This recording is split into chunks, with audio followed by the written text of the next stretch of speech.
गण है, मैं उनका सबका बहुत बहुत हृदय से आभार प्रकट करता हूं। साथियों, सर्वप्रथम आज हम इनकी पुण्यतिथि मना रहे हैं। परिवर्तन समाज पार्टी के संस्थापक इंजीनियर रामलाल साहू जी, आज उनके विचारों का आदान प्रदान करना है हमको आपके सामने। इस पार्टी का क्यों जन्म हुआ, इस पार्टी का विचारधारा क्या है। साथियों, सर्वप्रथम मैं आपको ये बताना चाहूंगा, इस पार्टी का जो विचारधारा है, मानवता और समानता को देश में स्थापित करते हुए साथियों, किसी भी राजनीतिक दल का जो मेन उद्देश्य होता है, उस सर्वप्रथम देश के हित के लिए काम करने के लिए होता है। साथियों, हमको आपको इस बात को समझना होगा कि कौन सी पार्टी देश के हित में काम कर रही है, कौन सी नहीं कर रही है, उस पर हमको अमल करना पड़ेगा। साथियों, भारतीय संविधान के तहत जब देश और प्रदेश में लोगों का अधिकार नहीं प्राप्त हो रहा था, देश में जाति व्यवस्था बढ़ने लगा, अन्य पार्टियों का कोई कहता मैं बैकवर्ड समाज की लड़ाई लड़ रहा हूँ, कोई कहता है मैं दलित समाज की लड़ाई लड़ रहा हूँ, कोई कहता है मैं जनरल समाज की लड़ाई लड़ रहा हूँ, कोई कहता है मैं व्यापारी समाज की लड़ रहा हूँ। क्या साथियों, इससे हम देश का विकास करेंगे या देश का विभाजन करेंगे, ये तय करना आपका है। ये हमारे पार्टी के जो संस्थापक जी ने जब सोचा, इस तरीके से हम देश का विकास तो नहीं कर पाएंगे, लेकिन देश में विभाजन कर सकते हैं, देश का विवाद बढ़ा सकते हैं। साथियों, इसलिए इस पार्टी का जन्म हुआ। परिवर्तन समाज पार्टी का जो बाइलाज है, वो आपके सामने जो उनका विचारधारा है, वो ये कह रहा है कि हम देश के अंदर मानवता और समानता को स्थापित करते हुए देश में सत्ता से वंचित समाज को सत्ता तक लाने का काम करेंगे, देश में शिक्षा नीति को एक व्यवस्था में लाने का काम करेंगे। ऐसा क्यों सोचा गया है साथियों? क्योंकि इस देश की जो व्यवस्था है वो सीढ़ीनुमा बनाया गया है, नीचे से लेकर ऊपर तक लोग वहां पे बैठे हुए हैं। दोस्तों, अब जरूरत इस बात की है कि हमारे देश में जो शिक्षित लोग नहीं हैं, उनको शिक्षित कैसे किया जा सकता है। या आज के जो वर्तमान में जो शिक्षा व्यवस्था चल रहा है, क्या उसमें गरीब जनता उस शिक्षा को ग्रहण कर पाता है? क्या हम आपसे पूछना चाहते हैं, जो लोग यहाँ बैठे हैं, जो मिडिल क्लास के लोग बैठे हैं, पीछे भाइयों से मैं पूछना चाहता हूँ, मेरे भाई पीछे वाले सुन लीजिए बात को, बाद में बात कर लीजिएगा। मैं आपसे पूछना चाहता हूँ, क्या अपने बच्चे को आप डॉक्टर बनाना चाहते हो या लेबर हमेशा बनाना चाहते हो? ये तय करना आपका काम है। जब शिक्षा व्यवस्था यहाँ बिकाऊ हो चुकी है, एक डॉक्टर को बनाने के लिए अगर आप प्राइवेट स्कूल में जाते हैं तो 1 करोड़ रुपए रख लीजिए मेरे भाई 5 साल में खर्च करने के लिए।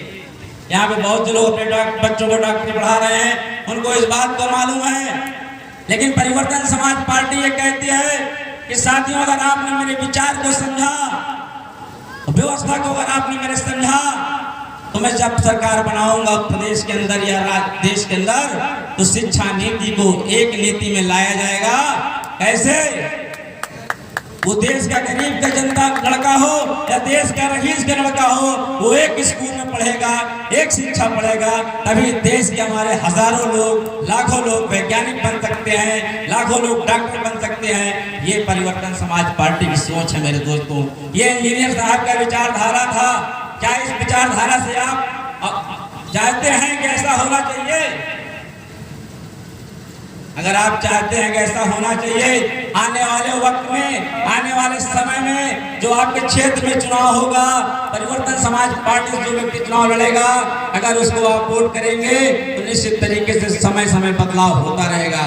साथियों, आज इलाज की व्यवस्था देख लीजिए। लोग कहते हैं सबका साथ सबका विकास। अभी आप चले स्वरूप रानी अस्पताल में तो आपको डॉक्टर मिलते हैं, लेकिन दवा बाहर से लिखी जाती है। साथियों, ये सारी चीजों को समाप्त करना है, तभी हम लोग आगे आ पाएंगे। हमारे जो छोटे भाई हैं जो इलाज करा नहीं पा रहे हैं, उनके लिए सत्ता व्यवस्था का लाभ मिल पाएगा। साथियों, अभी जिस सत्ता से वंचित समाज की बात मैं कर रहा हूं आपके सामने, हम किसी भी विधानसभा में समस्त जाति के लोग रहते हैं, समस्त जाति के लोग सत्ता से वंचित हैं।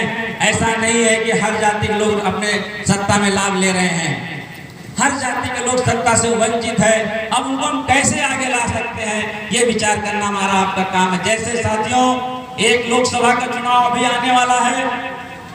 लोकसभा इलाहाबाद के बीच में लगभग 16 लाख वोटर हैं। मालूम होगा आप लोगों को साथियों, 16 लाख वोट में अगर हमारे प्रदेश अध्यक्ष जी दुर्गा प्रसाद जी हैं, हमारे परिवर्तन समाज पार्टी के जो कार्यकर्ता लोग हैं, अगर ये विचार में धारण कर लें कि मुझे यहाँ पे जो 16 लाख में 50% वोट पड़ता है, 8 लाख वोट पड़ता है, और 2 लाख 2.5 लाख वोट पाने वाला व्यक्ति यहाँ से चुनाव जीत के जाता है। साथियों, उसके लिए हमको क्या करना है? अगर हम 5 लाख व्यक्ति को परिवर्तन समाज पार्टी की विचारधारा से जोड़ लें और उनको अपने विचारधारा को बताएं कि मानवता और समानता दृष्टिकोण हमारा है, अगर इसको आप मानते हो, समस्त जाति को फायदा मिलेगा। अगर आप मानते हो, इस विचारधारा से जुड़ जाइए, 5 लाख लोगों को जोड़ लोगे तो निश्चित तरीके से 50% वोट पड़ेगा। 2.5 लाख पाने वाला व्यक्ति दुर्गा प्रसाद गुप्ता भी सांसद बन सकता है। हमारे सोनकर साहब जो बैठे हैं वो भी सांसद बन सकते हैं। लोग कहते हैं आज के चुनाव में बहुत पैसे की जरूरत है। मैं कहता कोई पैसे की जरूरत नहीं है, विचारधारा के लड़ाई आगे बढ़िए, इंजीनियर लाल सपना पूरा करिए। 5 लाख लोगों को अगर आप इस जगह पे अगर आप बना के सदस्य करते हैं, निश्चित तरीके से 2024 में यहाँ का व्यक्ति परिवर्तन समाज पार्टी का लोकसभा चुनाव जीतेगा और जाके दिल्ली में जब बैठेगा तो आपकी बात को रखेगा कि मेरा इलाहाबाद क्षेत्र कितना पिछड़ा हुआ है। 75 वर्ष के बाद भी आज भी हम लोग पिछड़े जंगलों में भटक रहे हैं, व्यवस्थाओं से भटक रहे हैं। जब आपका व्यक्ति जीत के जाएगा तो आपका काम करेगा। साथियों, मैं यही कहना चाहता हूँ, इस पार्टी का मेन उद्देश्य क्या है? फिर से आप पूरा समझ लीजिए। जो लोग जाति बात करते थे, अभी तमाम तरह की बात करते हैं। मैं बस यही कहना चाहता हूँ, इस पार्टी का जन्म क्यों हुआ? देश में व्यवस्था को परिवर्तन करने के लिए, आपके विचारों को परिवर्तन करने के लिए, यहाँ पे जो लोग बैठे हैं उनको परिवर्तन करने के लिए। परिवर्तन ही आपकी सोच होना चाहिए, परिवर्तन आपकी व्यवस्था होना चाहिए। अगर आपके मन में बैठ गया कि आने वाले वक्त में हम गांव तक लोगों को जोड़ लेंगे, निश्चित तरीके से जो आपकी पार्टी का विचारधारा है वो हर व्यक्ति को पसंद आएगा।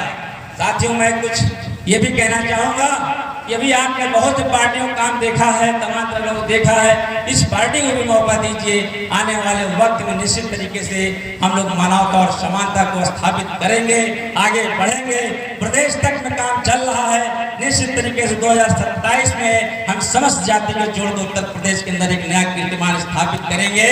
साथियों, अंत में माँ भारती को याद करते हुए एक बार आपके बीच में माँ भारती को याद करेंगे। सभी लोग हाथ उठा करके बोलेंगे, बोलो भारत माता की, भारत माता की, भारत माता की। एक बार मेरे संस्थापक साहब जो हैं इंजीनियर साहब, उनके लिए भी मैं बोलूंगा, इंजीनियर संगम लाल, आप लोग बोलोगे अमर रहेंगे। इंजीनियर संगम लाल जी, इंजीनियर संगम लाल जी, इंजीनियर संगम लाल जी, बहुत बहुत धन्यवाद। जय परिवर्तन समाज पार्टी।